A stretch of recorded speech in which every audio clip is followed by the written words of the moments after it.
সাবেক প্রধানমন্ত্রী শেখ হাসিনার ঘনিষ্ঠজনের কাছ থেকে ফ্ল্যাট উপহার নেওয়া এবং সেটির তথ্য গোপন করার অভিযোগে চাপের মুখে থাকা যুক্তরাজ্যের সিটি মিনিস্টার ও শেখ রেহানার মেয়ে টিউলিপ সিদ্দিককে ক্ষমা চাওয়ার আহ্বান জানিয়েছেন অন্তর্বর্তী সরকারের প্রধান উপদেষ্টা ডক্টর মোহাম্মদ ইউনূস। একই সঙ্গে তিনি টিউলিপ সিদ্দিক লন্ডনে যেসব সম্পত্তি ব্যবহার করেন সেগুলো তদন্তের দাবি জানান।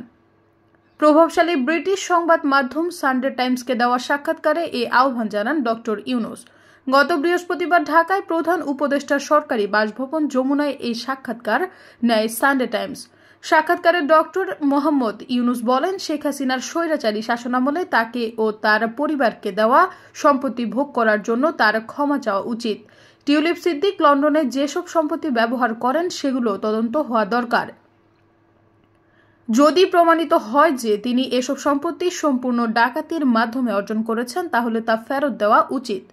অর্থনীতিবিদ এবং শান্তিতে নোবেল পুরস্কার জয়ী ডক্টর মোহাম্মদ ইউনূস সানডে টাইমসকে আরও বলেন, ব্রিটিশ সরকারের ট্রেজারি ও সিটি মিনিস্টার হিসেবে আর্থিক দুর্নীতি মোকাবেলার দায়িত্বে থাকা টিউলিপ সিদ্দিকের লন্ডনের বাড়িগুলো অর্থ আত্মসাতের মাধ্যমে তৈরি করা কিনা তা তদন্ত হওয়া উচিত। সানডে টাইমস জানিয়েছে, তারা তদন্তের মাধ্যমে নিশ্চিত হয়েছে যে টিউলিপ সিদ্দিক বছরের পর বছর ধরে একটি বাড়িতে বাস করছেন, যে বাড়িটি দুই বাংলাদেশি ব্যবসায়ী একটি অফশোর কোম্পানির মাধ্যমে কিনেছিলেন, অথচ এ ধরনের আর্থিক অস্বচ্ছতা এড়াতে তিনি বরাবর অস্বীকার করেছেন। সানডে টাইমস আরও জানিয়েছেন, শেখ হাসিনার শাসনামলে রাশিয়ার সঙ্গে বাংলাদেশ সরকারের পারমাণবিক শক্তি চুক্তিতে টিউলিপ মধ্যস্থতা করেছিলেন এবং আর্থিকভাবে উপকৃত হয়েছিলেন। তার দুর্নীতির অভিযোগ তদন্ত করেছে বাংলাদেশ দুর্নীতি দমন কমিশন। তবে টিউলিপ তার বিরুদ্ধে ওঠা দুর্নীতির অভিযোগগুলো অস্বীকার করেছেন। ডক্টর মোহাম্মদ ইউনূস বলেন, ব্রিটিশ সরকারের দুর্নীতি দমন মন্ত্রী হয়েছেন টিউলিপ এবং তার বিরুদ্ধেই দুর্নীতির অভিযোগ উঠেছে। এর চেয়ে হাস্যকর আর কিছু হয় না। তিনি আরও বলেন, তিনি যখন কাজটি করেছেন তখন হয়তো বুঝতে পারেননি, কিন্তু এখন তো বুঝতে পারছেন। এখন আপনার বলা উচিত, আমি দুঃখিত, আমি তখন বিষয়টি জানতাম না। এখন আমি জনগণের কাছে ক্ষমা চাচ্ছি এবং পদত্যাগ করছি। কিন্তু তা বলছেন না, বরং নিজেকে রক্ষা করার চেষ্টা করছেন।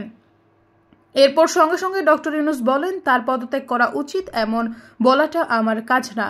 এদিকে যুক্তরাজ্যের সিটি মিনিস্টার টিউলিপ সিদ্দিককে বরখাস্ত করার প্রধানমন্ত্রী কিয়ার স্টারমারের প্রতি আহ্বান জানিয়েছেন দেশটির প্রধান বিরোধী দল কনজারভেটিভ পার্টির প্রধান কেমি ব্যাডেনজ।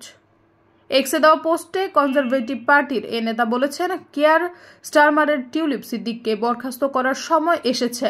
প্রধানমন্ত্রী কিয়ার স্টারমার তার ব্যক্তিগত বন্ধুকে দুর্নীতি বিরোধী মন্ত্রী হিসেবে নিয়োগ করেছেন এবং তিনি নিজেকেই দুর্নীতির অভিযোগে অভিযুক্ত করেছেন। সরকার যে আর্থিক সমস্যাগুলো তৈরি করেছে তা মোকাবেলায় মনোনিবেশ করা উচিত হলেও টিউলিপ সিদ্দিক সেই কাজে মনোনিবেশের জন্য সমস্যা হয়ে উঠেছেন। টিউলিপকে বরখাস্ত করার যুক্তি হিসেবে কেমি উল্লেখ করেন, তার সঙ্গে শেখ হাসিনার শাসনামলের যোগসূত্র নিয়ে গুরুতর উদ্বেগ প্রকাশ করছে বাংলাদেশের অন্তর্বর্তী সরকার। সৈয়দা ফারিয়া, সমযোগ।